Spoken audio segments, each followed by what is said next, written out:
I think you mentioned a particular boxer that you had unconsciously... Packey McFarland, probably. You don't remember him? No. He was a hell of a boxer, and he was my idol of a real fighter, because he did it all and never even got a black eye, which was great, of course, to the hero worship that I felt for him. Who's the greatest boxer to never win a world title? Many could fit the bill, with the likes of guys such as Jack Blackburn and Billy Patrol never winning a world title despite being among the most formidable challengers for such during their eras. While Chicago, Illinois isn't the boxing hotbed it once was, the city once produced a fighter who may very well be the greatest to never win a world title, along with being the greatest boxer, period. Known as the pride of the stockyards, Patrick Packey McFarland left a legacy that stands out amongst the greatest and rarest the sport has seen, yet here in the 21st century, it's still shrouded in mystery. McFarland inspired the brilliant footwork of Benny Leonard. Like many ring greats of the past, McFarland could be the victim of the times, and his achievements could be buried in layers of quickly digestible content geared to breaking a story first, or the masses haven't yet been introduced. We will dive into his life and career and see if we can walk away with him being properly placed. Before we continue, please give us a thumbs up on this video and subscribe to the channel if you like to see more content. Videos require many resources and time, and a simple like and subscription go a long way, as I do want to continue to bring more historical content to the channel. Thank you. Packey McFarland was born to a Catholic Irish-American family on November 1st, 1888 in Chicago, Illinois. His father was a contractor who built two-story brick homes across the prairie around the Chicago River. Despite his billing as the pride of the stockyards, with him living merely a mile away, Packey McFarland never worked or fought there. It wouldn't be until he was an adult that he actually visited the stockyards as a touring spectator. McFarland spent some time at St. Joseph's Academy in Bloomington, Illinois as a younger student, though repeated clashes with the priest led him to ditch the school altogether. This wasn't the norm for McFarland, as he was pure as gold and had a laid-back, easygoing temperament. After a compromise based on his mother's wishes, Packey enrolled in a Chicago public school. After the 8th grade, McFarland was ready for the working world, having worked at a canned goods packing plant before finding a railroad office clerk job, seemingly his job of the future, only 3 months later. Near McFarland's home, there was an athletic club where the only requirement was to bring your own shoes and gloves. McFarland would occasionally visit the gym and throw on gloves with someone, though he didn't take himself seriously as a boxer. Much like many gyms or boxing clubs, there was one individual who was viewed as the bully of the gym. One day, while bragging about his accolades, another young boy mentioned that he bet Packey McFarland could lick him. While McFarland had no standing as a boxer at the club, the next day the bully approached him and issued a challenge.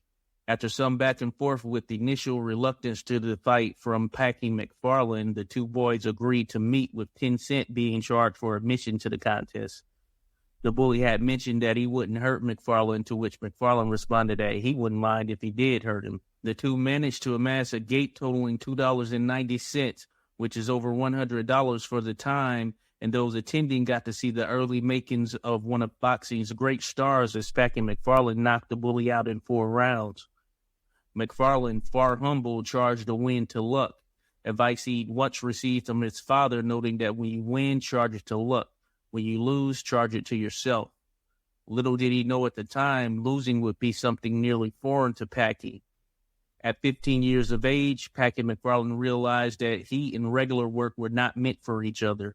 Only a short time after that, Packey heard about an opportunity to compete in East St. Louis, Missouri, where a $50 purse would be at stake. The only requirement was that he would have to cover his car fare to the competition and provide $25 in forfeit money, which he didn't have then. Packey had to get a loan from his mother, as his father vowed to disown him if he ever became a prize fighter. A week later, Packey returned his mother the funding with 100% interest. Back then, it was stated that a boy was considered to have 3 ways of proving he was smart and not a sissy and bound to be a man.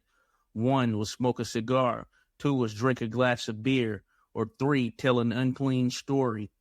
Packey McFarland never smoked, never drank, and never told or listened to an unclean story in his life. He was as pure as a virgin. At 16, McFarland started to look at his body as a machine, taking particular interest in consumption, as many people had died of tuberculosis during this period. McFarland was intent on ensuring that he could maximize every scientific measure available to prevent him from becoming a consumption victim. This would extend throughout his career, as generally McFarland refused to fight below his normal weight of around 135 to 136 pounds, as he feared the consequences of weight draining, along with the strain of a fight, would compromise his immune system. This devotion to his body, clean-mindedness, and Catholic faith added to the purity of one Packey McFarland. McFarland at a young age was mature enough to monitor everything that went into his body, to include ensuring that he stayed away from anything bad and focused on those food items that would nourish him. This was done without outside trainers, as McFarland self-developed a system that worked wonders for him. McFarland operated off psychology in the ring as a masterful boxer who'd study his opponents in the first round before systematically breaking them down over the course of a fight or for as long as it lasted. McFarland had every punch possible in his arsenal while also being considered a defensive wizard. He possessed an educated left jab, stiff punches, fast feet, and a savvy of boxing that always kept him a step ahead of his opponent. McFarland summed up his ring experience as merely a fact of defending himself and refusing to let someone hit him without understanding why. Packey McFarland's professional debut came on January 1st, 1904, needing only 2 rounds to knock out a fighter by the name of Pete West, earning McFarland $25 for the night.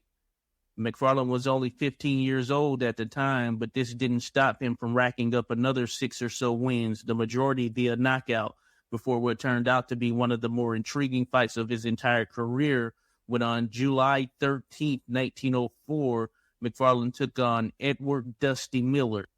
Now, there have been several reports with varying accounts of how this fight went, though it's generally regarded as a win for Dusty Miller, making him, by most accounts, the only man to have ever defeated Packey McFarland.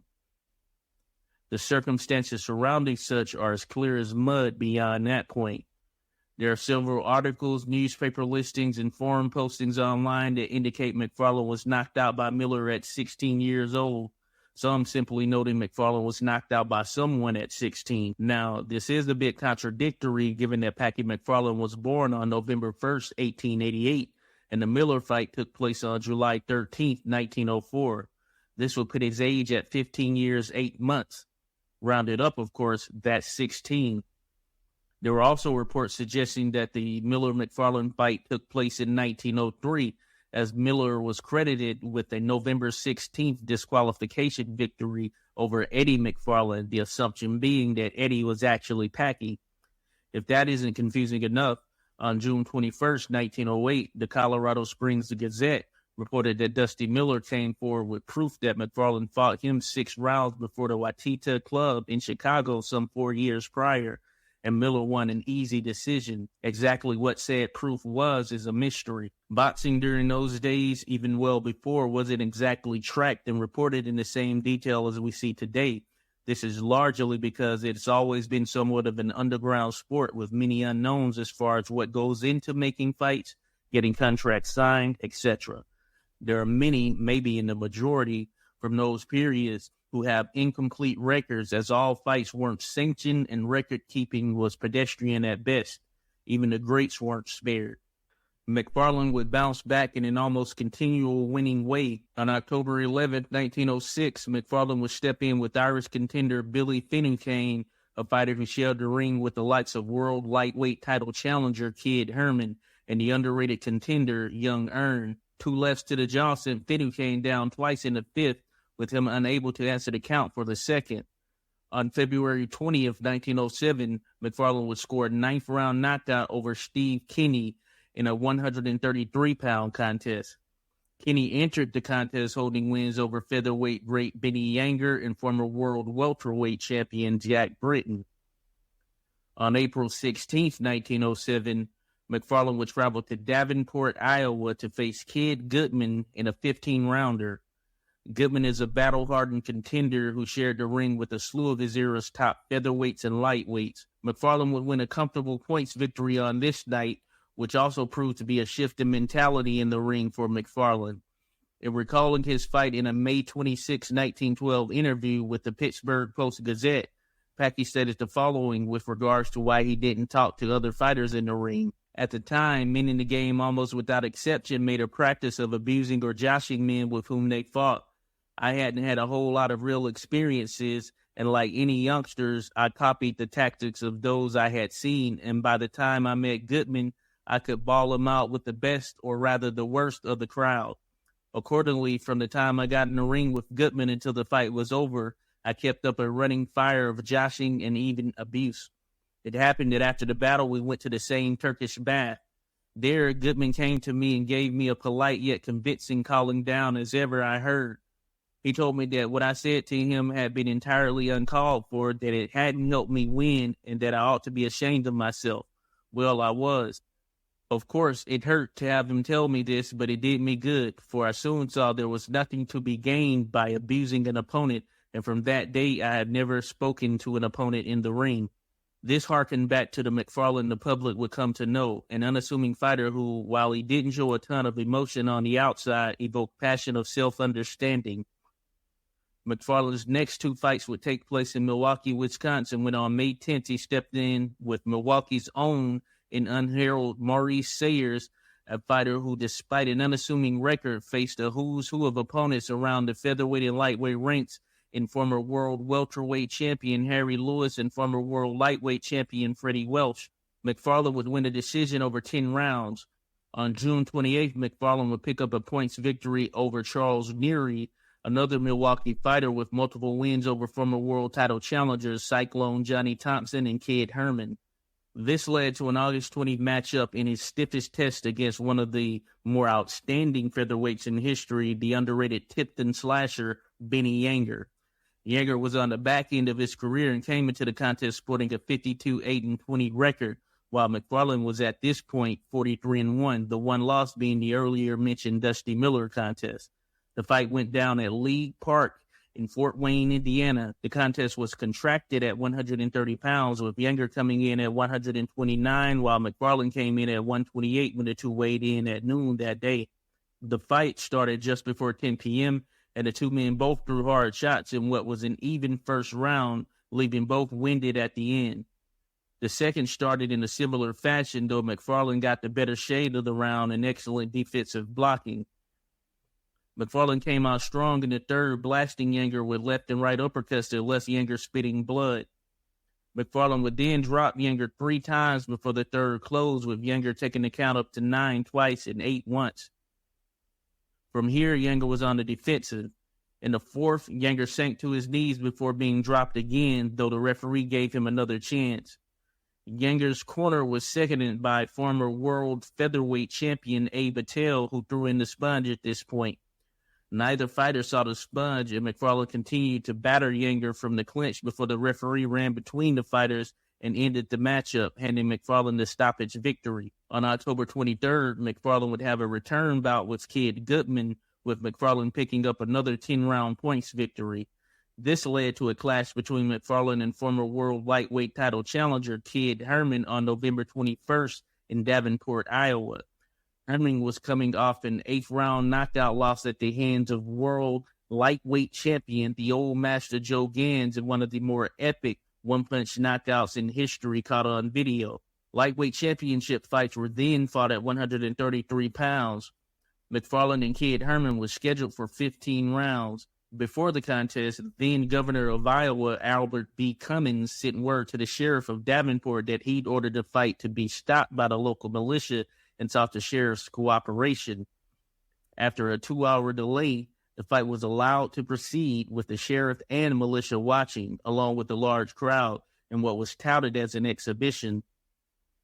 McFarland punished Herman from mid-range for the entirety of the contest, with Herman in retreat for the last several rounds as McFarland picked up the newspaper decision.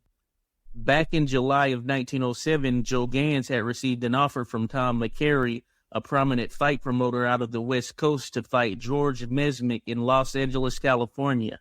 Mesmick, like McFarland, was a Chicago fighter and a protege of former world heavyweight champion Tommy Burns, and sometimes even fought under the moniker Jimmy Burns.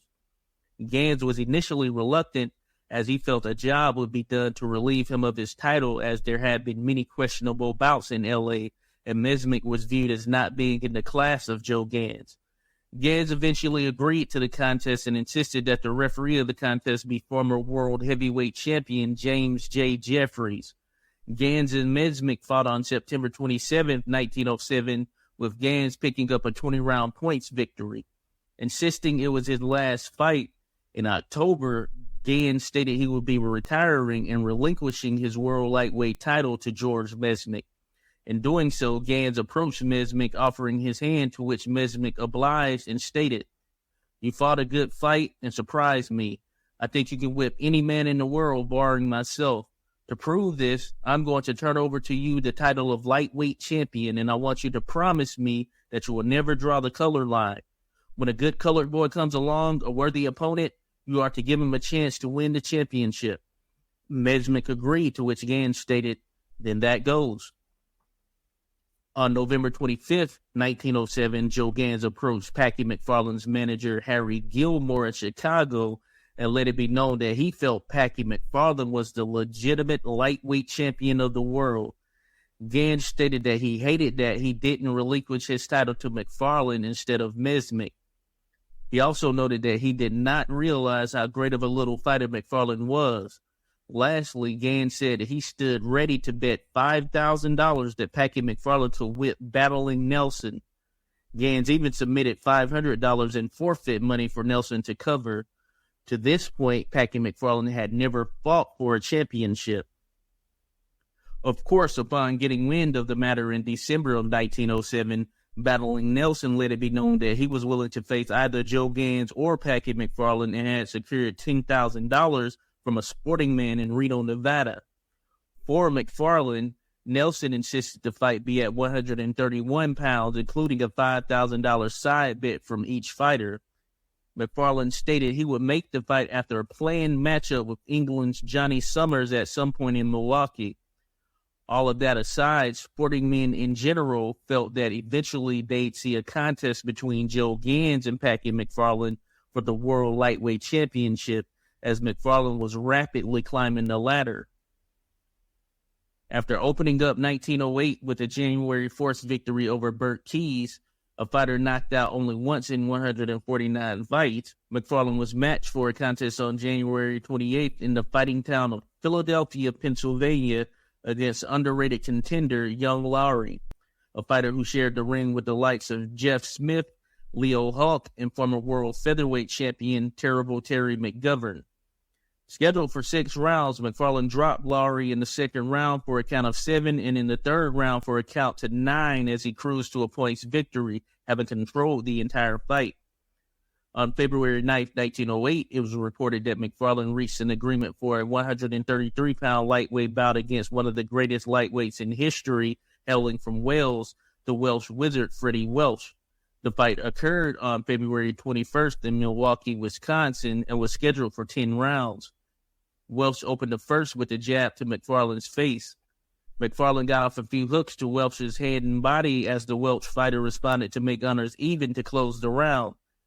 The two mixed it up in the second, though McFarland proved to be the faster fighter, closing the round with the left and a right hook at the bell. Welsh started the third fast, landing with both gloves to McFarland's face as he kept him at a distance. Welsh then landed 2 short rights to the body, followed by 2 straight lefts to McFarland's head, securing the round. McFarland rushed Welsh to start the fourth, landing 2 left hooks to the jaw before the two clinched. From the clinch, McFarland landed a hard right to the stomach that sent Welsh to the canvas. Upon Welsh getting to his feet, McFarland landed 3 straight lefts as he pushed Welsh back and into retreat. Near the bell, Welsh was able to land a couple of straight lefts and a right uppercut to McFarland's face. Welsh worked from the outside for the majority of the fifth, though McFarland was able to get in and land a number of damaging blows to Welsh's jaw and body. The sixth started with straight shots from both men before the two slugged it out to close an even round. In the seventh, McFarland again rushed Welsh, landing a left to the jaw. Welsh responded with a number of solid jabs, and landed a head snapping right to the jaw near the tail end of the round. A straight left to McFarland's nose drew the first blood in the 8th, though the two mixed it up evenly over the course of the round. McFarland got the better of Welsh with hooks to the head and body in the 9th. In the 10th and final round, McFarland was all over Welsh with less than rights to the head and body as Welsh tried to, but was unable to keep McFarland off as he started to weaken. McFarland continued to swing with hard shots with no regard for what was coming back. In what was a fast-paced bout, McFarland got the better of the work overall and picked up the points decision over the game Welsh. Next up for McFarland was an April 11th date with San Francisco native and former world lightweight title challenger Jimmy Britt. Britt, who despite having only 23 recorded bouts, fought a high level of competition from the jump, having gained wins over the likes of former world lightweight champions Frank Aaron and battling Nelson, and former world featherweight champions Terry McGovern and Young Corbett II, among others. Britt's previous heroics would prove futile on this day, as it was a thorough outclassing at the hands of Packey McFarland.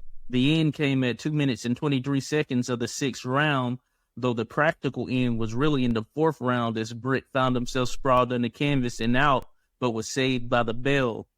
Cornered by his father and brother, Britt was able to recover enough to be repeatedly staggered with rights to the jaw all over the ring in the 5th.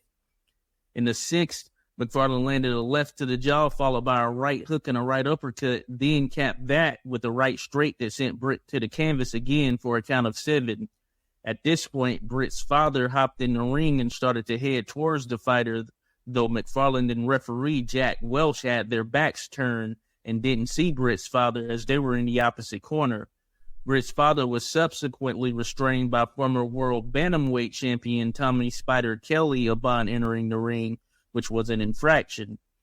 In the midst of this, Jimmy Britt staggered to his feet and was subsequently sent down and out with the right to the jaw as his father came and carried his unconscious body to the corner before the count finished. Having so thoroughly outclassed Jimmy Britt, it was in the view of many that the only two men that stood between Packey McFarland and the world lightweight title were battling Nelson and Joe Gans. On May 21st, 1908, Joe Gans and battling Nelson signed articles to face each other in a highly anticipated return bout to take place on July 4th of the same year in San Francisco.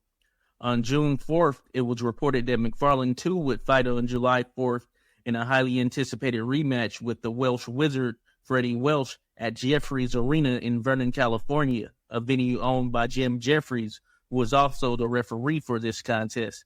The bout was scheduled for 25 rounds, the first and only time McFarland fought above 20 rounds in his career. The fight was fought in the open air under the sun with no top shade. The first round was marred by clinching and holding, though McFarland landed the only clean punch of the round with the right to the jaw near the bell. Both men fought evenly in the 2nd and 3rd, with neither taking the lead. The 4th saw McFarland start to force the fight, for which Welsh responded well in the 5th and 6th rounds, landing the better blows in the clinch. Both men had moments in the 7th and 8th rounds, but were slowed by the demanding heat in the 9th. The fight slowed through the 12th, where Welsh started to use clever footwork to get out of tough positions with McFarland, who was able to repeatedly land uppercuts. Welsh landed the more telling blows in the 13th and 14th and 15th rounds. Both men repeatedly landed left straights along the clinches through the 20th round of the contest.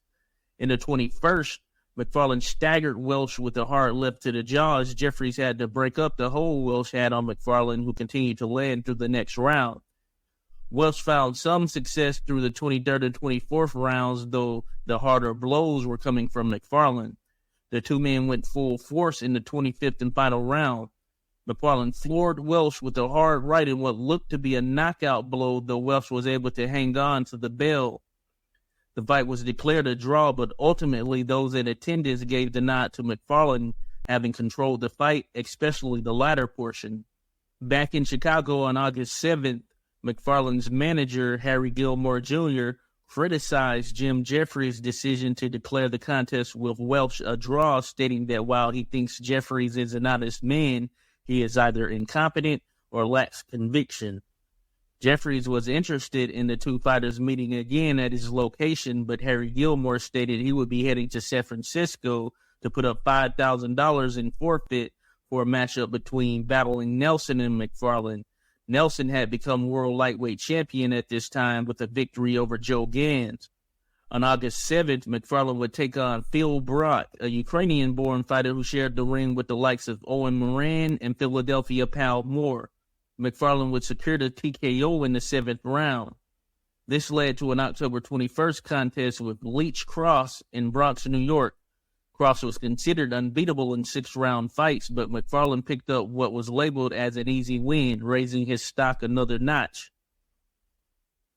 On September 9th, battling Nelson would again defeat lightweight great Joe Gans, solidifying his run as world lightweight champion, and it seemed that he and Packey McFarland were on a collision course. On November 8th, McFarland and Nelson met in an attempt to come to terms on a fight for the world lightweight title. Battling Nelson referred to Packey as a bum and stated that he would have to whip Joe Gans before he would give him any shot at the world title. He also added that McFarland wasn't well enough known to fight him, despite the fact that Nelson previously proclaimed he would fight McFarland. This drew the ire of many, of course. I guess you can say that battling Nelson had a good reason not to want to fight McFarland.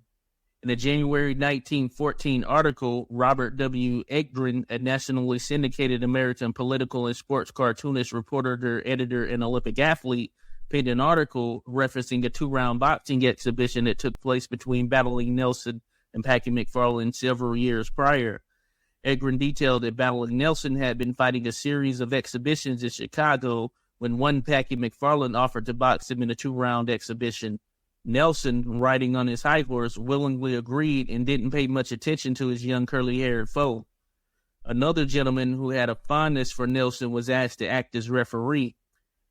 As the bout began, Nelson walked towards McFarland with no regard, expecting McFarland to bask in the ambience of a champion.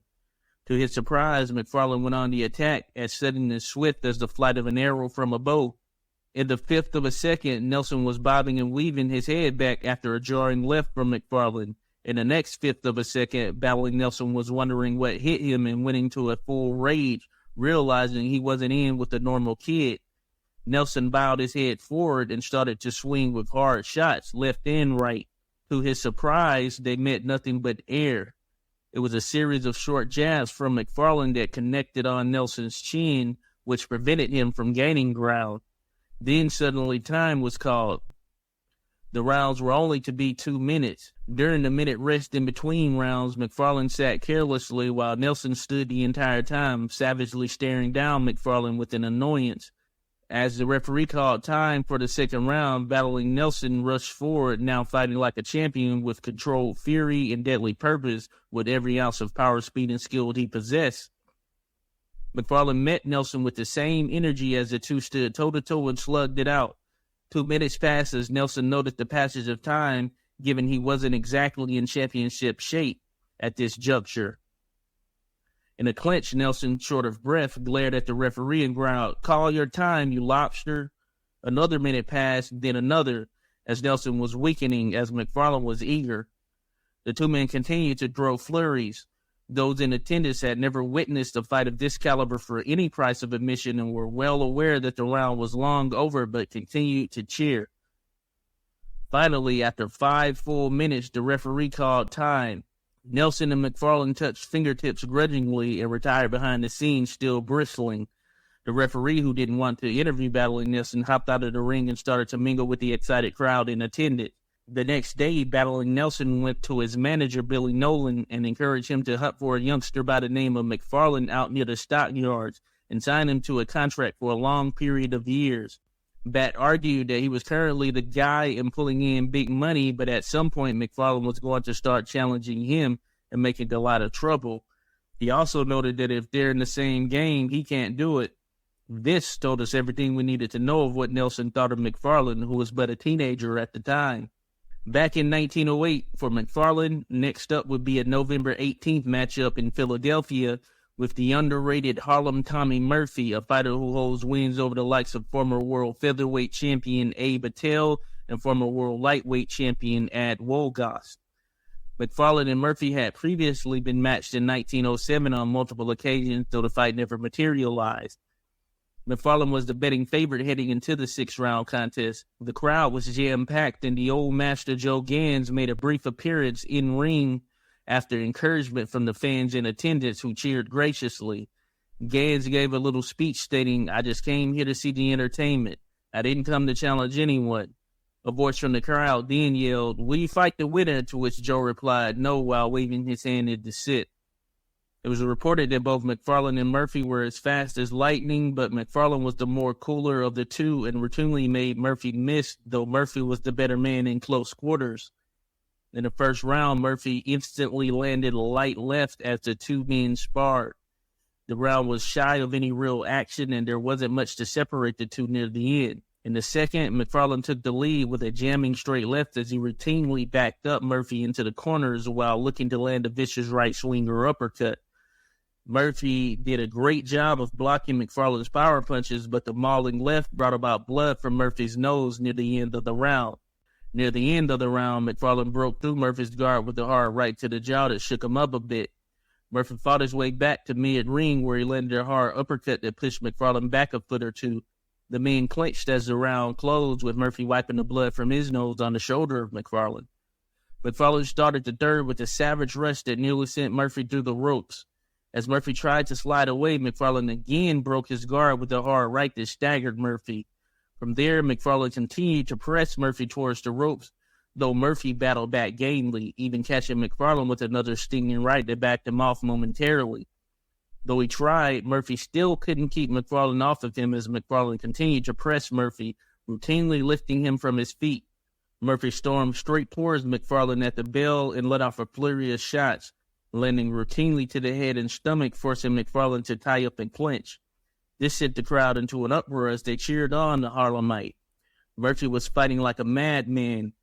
McFarland rallied a bit late himself as he carried Murphy to the ropes, landing a right to the chin that slowed Murphy down, though Murphy did get the better of the round. Murphy started the 5th round fresh as he again started to lay into McFarland, who was again forced to tie up. McFarland stopped Murphy's rush with a hard right hand to the ear. McFarland started to push Murphy back with the long left as he tried to bully Murphy before being caught with the stinging left hook that made him cautious. The two men then exchanged blows across the ring. Murphy ripped 4 straight shots to the body that forced McFarland to tie up once again.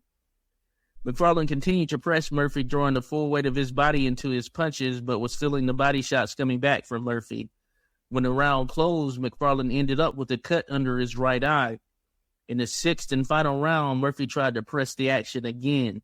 This time, McFarland wasn't having it and lowered his head, battling Nelson style as he headbutted Murphy in the solar plexus, forcing him to the ropes. Murphy fought back, but McFarland showed his superior strength as he forced Murphy back nearly through the ropes, and he fell on top of the fledgling Murphy. From there, the two men were up and slugging it out a bit before McFarland again jammed his left to Murphy's neck and forced him through the ropes, where he landed on his back on the platform. Back on his feet, Murphy staggered McFarland with a cross to the jaw. McFarland again forced Murphy to the ropes, where he was bent over as McFarland teed off. Murphy was able to stay the course, but in the end, it was a clear Packey McFarland victory via newspaper decision, though Murphy did manage to win 2 rounds definitively. This left those in media fully on board with the fact that McFarland would surely give then world lightweight champion battling Nelson problems. McFarland would open up 1909 with a January 15th unanimous decision victory over Fighting Dick Hyland in a 10-round contest. In the latter part of 1908, Nelson suffered a hand injury that would keep him out until March of 1909.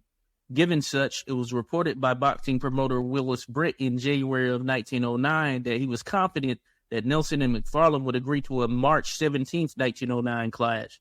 Mind you, Nelson had stated that he was his own manager, and despite the confidence of Britt, it would ultimately come down to what battling Nelson wanted. Additionally, McFarland was managed by Harry Gilmore. As fate would have it, it would be Dick Hyland who a few months later on May 29th fought and lost via stoppage in the 23rd round of a 45-round battle for the World Lightweight Championship against battling Nelson in Colma, California. Digest that information for yourself. After a March 23rd return bout decision victory over Leech Cross, On March 30th, McFarland would draw with Dave Deschler, a man who knocked out former world featherweight champion Young Corbett II in his career, amongst fighting several other notable fighters from the era. On April 12th, reporting came out of Chicago that the negotiations between Battling Nelson and Packey McFarland had stalled. This was due to Battling Nelson demanding 100% of the motion picture revenue for the contest.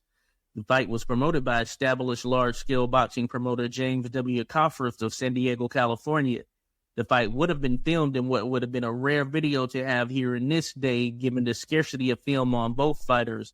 Regarding the demands, Harry Gilmore stated, "We accepted the terms offered to us by promoter Coffrith, not knowing what offer he made to Nelson, who as holder of the title is in position to demand more than we did. It is safe to assert that he is getting a much bigger sum than we are, and in view of his demand for the whole of the picture money, is unreasonable. A division of 40% and 60% or some such arrangement would be equitable. We would make a reasonable exception to get the fight on, but do not propose to forfeit everything."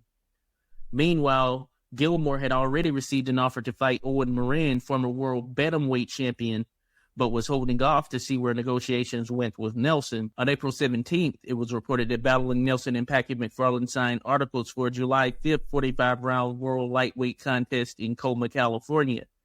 Referee Malachi Hogan was also designated. This was agreed upon with the stipulation that Nelson would make the concession to come in at 135 pounds, while Nelson would also get the full revenue of the motion picture rights.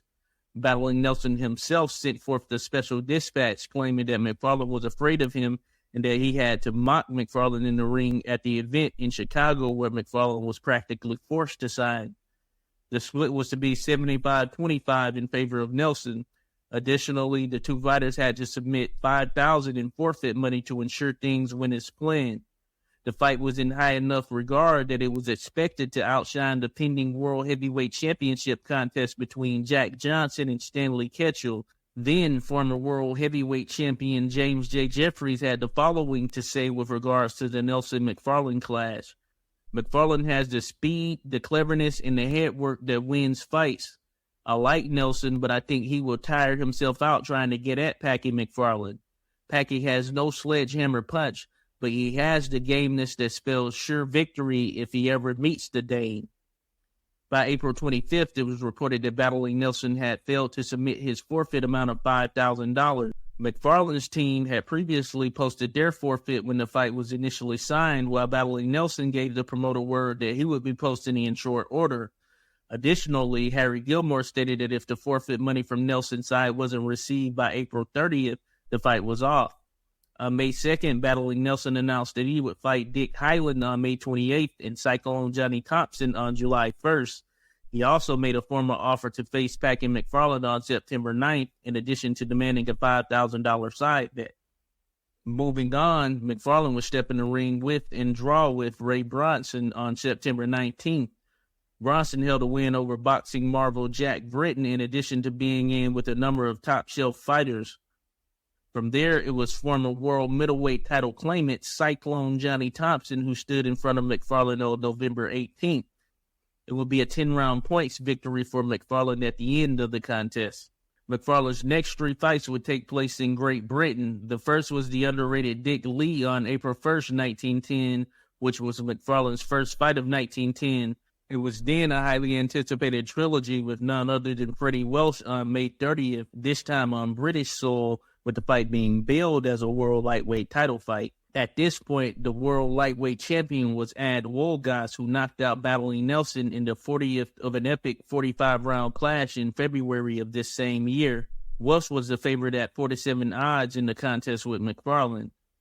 McFarland had Welsh on the defensive for the majority of the contest. In the last 6 rounds of the 20-round contest, McFarland handed Welsh a beating. In the end, the referee declared the bout a draw and drew the ire of the crowd, who hissed and expressed the fact that McFarland had been the better fighter throughout the contest and proved to be the more clever overall. This proved to be the deciding factor for McFarland being considered the better fighter. On June 18th, McFarland would stop the underrated Jack Goldswain in 3 rounds to close his British tour and return to the United States. Back in the United States, McFarland would rack up 3 straight victories before stepping in with the battle-tested and underrated Young Earn on January 25th, 1911. The bout was scheduled for 6 rounds, with Earn coming in with over 200 fights to his credit. Despite being outweighed by 10 pounds or more, McFarland boxed rings around Young Earn over the course of their 6-round contest. McFarland won 4 of the 6 rounds clearly, as he repeatedly landed his left to the body and jaw of Earn. McFarland's next contest would be against one of the absolute great welterweights in the history of the sport, in the boxing marvel Jack Britton, some 5 days later on January 30th. After 8 rounds, the fight would be declared a draw. It was the aftermath of the contest that drew much interest, as on February 3rd, reports surfaced that Jack Britton accused McFarland of wanting him to lay down during their contest. According to the matchmaker, Billy Hawk, who successfully ran the Armory Athletic Club in Memphis, Tennessee, where the fight took place, and was coincidentally the referee of the contest, in the 4th round, McFarland whispered something to Britton, to which Britton shook his head. Hawk approached Britton after the contest and threatened to withhold his purse if he didn't tell him what was whispered, to which Britton responded that McFarland whispered to him, "Take one to the jaw and end the bout," to which Britton refused. After picking up 2 wins in Pennsylvania, including a February 1st return bout victory over Burt Keys, McFarland was matched with the elite former world bantamweight champion Owen Moran on March 14th in the Bronx. The agreement was that both fighters would weigh in at 135 by 5 o'clock, though the smaller Moran was giving up size to McFarland. It was a hard-fought bout, but Packey McFarland landed cleanly throughout the contest. McFarland landed a number of lefts and rights to the body of Moran, which was his primary focus in the fight. McFarland hurt Moran with the body blow that sent him reeling across the ring before being staggered by McFarland, though Moran was able to rebound and put up a good fight to close, but it was Packey McFarland's fight the entire way, with him winning the decision. Back on March 7th, it was reported that McFarland had been matched for a 10-round contest with Ad Wolgast with an agreed-upon weight of 135 pounds. The date was to be determined at a later time, though there was reporting suggesting it would be April. This, though, wasn't the first time the two had been matched, only to have plans derailed. The point of tension seemed to be weight, with this even being reported by former world heavyweight champion gentleman James J. Corbett on March 25th, where he heaped the praises of Packey McFarland. Corbett suggested the lightweight limit should be set at 135 pounds, as Ad Wolgast refused to concede 2 pounds to Packey McFarland and wanted McFarland to weigh 133 at 5 p.m. on the day of the fight. On April 15th, it was reported by then manager of Ad Wolgast, Tom Jones, who also managed Jack Johnson at one point, that the May timeframe fight in New York between Ad Wolgast and Packey McFarland was off. Jones stated that he had received numerous warnings in regards to allowing Wolgast to fight McFarland, who Jones declared was a welterweight. They moved on, which was the case for McFarland as well, at least for the time being. McFarland would fight 3 times in April of 1911, with the last fight being an April 18th 10-round points victory over Harlem Tommy Murphy in their rematch. It was reported that McFarland again had the better of the go for the duration of the contest.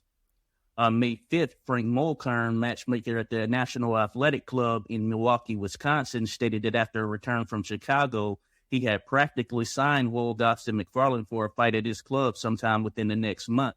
He stated that McFarland had agreed to make 133 pounds by 3 p.m. or 134 pounds by 6 p.m., and that the weight terms were satisfactory for Wolgast. On May 17th, it was reported that L.A. promoter Tom McCary made an offer for a Labor Day fight in L.A. between Wolgast and McFarland after Mulkern's failure to secure a deal. This was refuted by Tom Jones the very next day, who stated that the report was a botch and there was nothing to the story. McFarland would fight once in May, June, and July, picking up victories. For some, the greatness of McFarland was recognized, but the feeling was that one wouldn't know exactly how good he was until he was matched with Ad Wolgast.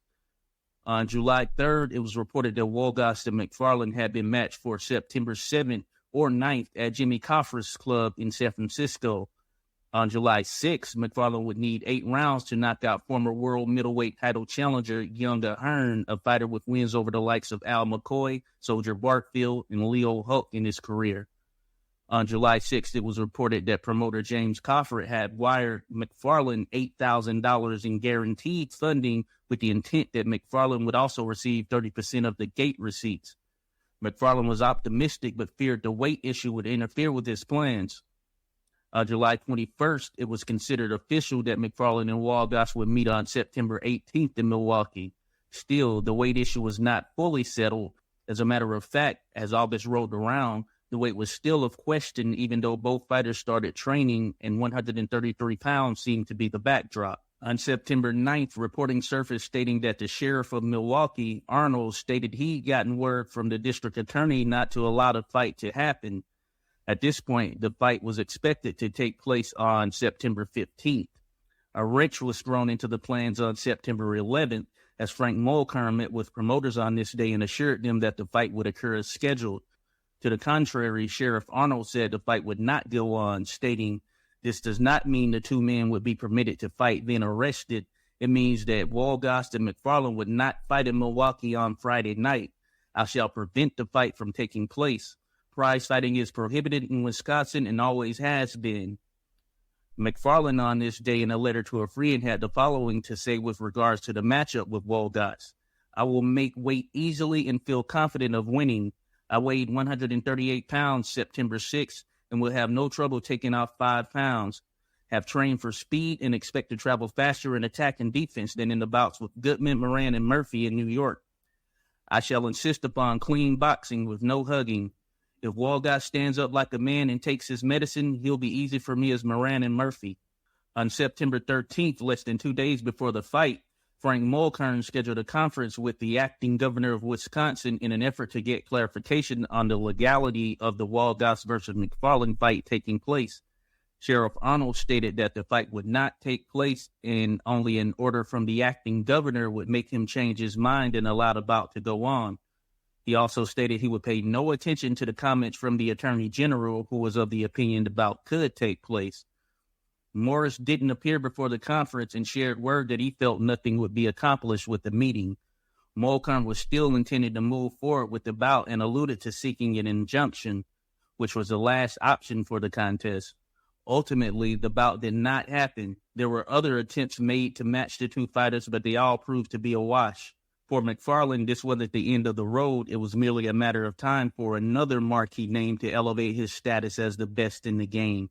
McFarland would be back in the ring by October 1911, picking up 2 wins and a draw before stepping in the ring for a trilogy matchup with rival Harlem Tommy Murphy in his final fight of 1911, which took place on November 30th.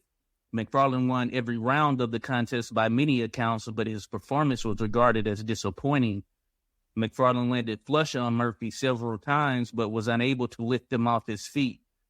After the contest, McFarland claimed to have severely injured his hand in the 13th round, which was the reason for him not gaining the knockout over Harlem Tommy Murphy. McFarland also stated he was ill, which was backed by his management. Some spectators felt that McFarland was a weak puncher, while others felt he purposely stalled and could have knocked Murphy out at any point from the 4th round on. This also left some with the notion that McFarland wouldn't stand a chance with Ad Wolgast were he to face him under similar circumstances. That said, McFarland did draw comparisons to Joe Gans, only without the punch that Gans possessed. Gans, unfortunately, had since passed due to tuberculosis in 1910. 1912 would be the most active year of Packey McFarland's career, as he would fight 22 times. McFarland was reported to have toyed with boxer one-round Hogan in their March 5th matchup, picking up a 10-round points victory. In the 6th round of the contest, the crowd yelled for McFarland to knock Hogan out, to which McFarland smiled and continued to pot-shot Hogan. One-round Hogan held the win over battling Nelson, along with having lost to Ad Wolgast. On April 26, McFarland took on Matt Wells, the former British and European lightweight champion who held wins over the likes of Freddy Welsh and Abe Attell. McFarland easily outboxed Wells over 10 rounds in front of a packed house in the Madison Square Garden, New York. On May 15th, McFarland would again defeat Young Earn, picking up a 6-round points victory. This would be followed by a 10-round points victory over Ray Bronson on May 29th, having previously drawn with Bronson in 1909. On October 25th, McFarland would lock horns with the underrated former world welterweight and lightweight title challenger Lockport Jimmy Duffy for a 10-rounder in Buffalo. Duffy would gain wins over the likes of Jack Britton and Johnny John D over the course of his career. Duffy put up a tough fight in the early rounds using a stiff right to open up a cut under McFarland's left eye. From there, it was all McFarland, with Duffy completely on the defensive in survivor mode by the end of the final round. McFarland would gain a decision. McFarland would defeat tough slugger Battling Terry via fifth-round knockout on December 4th. McFarland would kick off 1913 with an old foe, the boxing marvel Jack Britton. The fight took place on March 7th. At this point, the world lightweight champion was Willie Ritchie, who had picked up the title via a DQ win over Ad Wolgast in November of 1912. A financial offer was on the table for Willie Ritchie to take on the winner of the McFarland versus Britton contest, but his manager, Billy Nolan, barred such. Additionally, McFarland was no longer able to make 133 pounds, and Nolan refused to contest the bout at 135 pounds. Another point of note is that McFarland and Ritchie had been sparring partners, and McFarland was actually fond of Ritchie and didn't really want to fight him. In the contest with Britton, McFarland was viewed as having gained the edge in 5 of the rounds, with 3 even and 2 for Britton. Britton was game in the contest, but McFarland made him miss many shots and proved to be the better overall and more clever fighter. McFarland's next fight would be his 4th and final with Harlem Tommy Murphy on October 17th. In another 10-rounder, it was reported that the Stockyard Scientist put up a brilliant boxing exhibition, with Murphy acting as punching bag. In the words of a famous playwright quoted after the contest, "Now I see why it's called the manly art, and I have seen a master. McFarland is to the squared circle game what Sir Henry Irving is to the drama, what Shakespeare was to literature, and Packey to song." December 8th would be the final fight of the rivalry between Jack Britton and Packey McFarland in Milwaukee. McFarland would pick up the points victory over 10 rounds. The term rivalry can be used loosely, as like the previous fights between the two, the viewing crowd was left unsatisfied at the end of the contest. McFarland was panned for refusing to get on the scales in public, Britton for putting on a poor display, and the commissioner for not forcing McFarland to weigh in before the public, but instead in the presence of one member of the commission minutes before the fight started.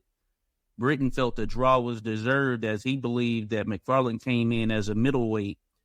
The boxing commission vowed to take action against McFarland in their next meeting, as they felt he took advantage of them, knowing that they would be powerless to stop the fight and disappoint the fans. Additionally, the commission felt that McFarland was stalling during the fight, a claim that had been lobbied in previous fight. McFarland, in the latter portion of his career, had decided that he didn't like to knock opponents out as a personal rule. He would make exceptions on occasion. Regardless, the Milwaukee Boxing Commission suspended McFarland for 6 months. For what it's worth, they also sent a stern warning to Ad Wolgast, putting him on notice for roughhouse tactics used in his fights, specifically him low-blowing Willie Ritchie on multiple occasions to lose the world lightweight title. McFarland, disgusted with the jeers and criticism received after the showing, remarked that he may have fought his last fight. Well, sort of. This wasn't the first time that McFarland had mentioned such, as he'd considered retiring as far back as 1908. At 25, McFarland had an income equal to that of the President of the United States. McFarland had truly grown tired of boxing. Of the estimated $265,000 in career earnings, McFarland still had half. Based on the Bureau of Labor and Statistics calculations, $265,000 in January of 1913 has the same buying power as $8,319,675 in October of 2023. In February of 1914, McFarland met with the Wisconsin Boxing Commission to have his boxing license reinstated. In July of 1914, there were reports stating McFarland was coming out of retirement, in addition to others stating he had mentioned he would be retired forever. Additionally, there was reporting at the end of July where it was suggested that McFarland stated the only thing that could get him out of retirement is a shot at a title and approval from his wife. The lightweight champion of the world at the time was his old foe, Freddy Welsh, whom he defeated on multiple occasions. That said, McFarland could no longer make the lightweight limit. Things remained quiet until October 6th, when a report surfaced stating that McFarland was back from retirement and had selected Billy Nolan as his new manager. In February of 1915, having been out of the ring for over a year, McFarland set his sights on the lightweight, welterweight, and middleweight title claimants, specifically Freddy Welsh and Mike Gibbons. McFarland completed a tryout tour over the months prior to ensure he was in condition and felt that the rest did him well. He hadn't lost any of his previous form. Packey was now 27 years old and was essentially in the prime of his career or near it at the point of his retirement in 1913.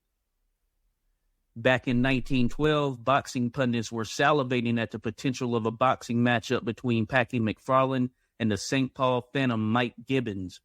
Part of a fighting tandem along with his younger brother and former world heavyweight and light heavyweight title challenger Tommy Gibbons, Mike Gibbons was touted for his great defense and poise. His resume featured a who's who in and around the welterweight and middleweight divisions. For Gibbons and McFarland, the only holdup had been weight, with Gibbons operating between the welterweight and middleweight limits. The two were matched for a February 1914 contest at welterweight, with McFarland having acknowledged and agreed to meet at the welterweight limit, which was at 145 at the time. A wrinkle in the plan ended up being McFarland seeking a $10,000 guarantee for the contest, which was a point of contention.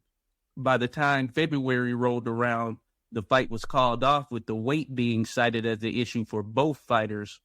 There were on and off rumors for the better part of a year, and in February of 1915, McFarland was offered a guarantee of $15,000 to take on Gibbons at the Madison Square Garden. This carried on further when there was a breakthrough, with the two men agreeing on August 2nd, 1915, to fight on September 11th in New York. The articles were signed, and the venue was ultimately the Ocean Athletic Club in Brooklyn, New York. The agreed-upon weight was 147 pounds. There was skepticism as to whether the fight would actually take place. The purse was to be the largest ever for a 10-round contest, with McFarland to receive $17,500 and Gibbons to receive $15,000. When September 11th came around, the two men fought as intended. The match turned out to be one of the few remaining videos of either man in action some 100-plus years ago. A round-by-round breakdown of the contest would be the logical approach here forward, and there was no shortage of such articles. Additionally, there were no shortage of opinions on who won the fight, though largely the fight was considered to be a disappointment. There were even cries of fate from some in attendance. Not unlike the majority of fights during the time, the contest was a no-decision bout, which meant judgment was left to the newspapers. In many cases, a clear winner can be defined given the accounts, but for this contest, there was such a variety of opinions that cases can be made for both fighters as far as who was the victor. Some prominent names in journalism at the time, including the likes of Grantland Rice and Bob Egren, viewed Gibbons as the winner. The majority of the newspapers had McFarland as the winner. Given the backdrop that McFarland hadn't fought in 2 years, Gibbons' performance was considered to be unacceptable. Despite such, the fight was a financial success, with the gate totaling over $100,000 and estimations of between 45 to 50,000 people in attendance, including a number of women. It should be noted that later reporting indicated the total paid and complimentary in attendance at 27,000 plus. While the verdict in the contest was hardly satisfactory overall, this didn't suppress the thoughts of what could be were the two to face off again. This, though, never materialized in the fashion sought, though the two were noted to have fought a 4-round exhibition in 1918. Gibbons, like McFarland, would never win a world title in his career, though this wasn't for the lack of ability. For Packey McFarland, boxing had provided him with the resources to be comfortable walking away from the game for good. This was also the wishes of his wife. McFarland wasn't shy in mentioning that the right price could get him out of retirement over the years, but life was good. McFarland finished with an official career record of 70 victories, 0 losses, and 5 draws. When factoring in the no-decision bouts, his record is 106 victories, 1 loss, and 6 draws. The 1 loss assumes his loss to Dusty Miller, and depending on who you asked at the time, the contest with Gibbons could also draw mixed verdicts. Given the time frame and what we know about most boxers of the time, one can never truly know, as the records were only as good as those maintained. What can't be denied is that he was undoubtedly one of the greatest fighters the sport has ever seen, arguably the greatest. Thinking about the lightweight greats and the man considered to be the greatest of the lightweights, the old master Joe Gans, one can only think what could have been in a matchup between the two. McFarland remained active outside of boxing as a successful businessman and instructor, and could be seen on many fronts, from trying to raise Army benefit funding to trying to have boxing legalized in Kentucky to calling the World Lightweight Championship fight between Sammy Mendel and Rocky Kansas in 1926 for several radio stations. It would take a sudden illness to put McFarland down for the long count in 1936, passing away at the young age of 47. This isn't McFarland's entire story, but merely a view of the fighter and man. In closing, I'll leave you with the same question I asked at the top of the video. Who's the greatest fighter to never win a world title? Thanks for watching.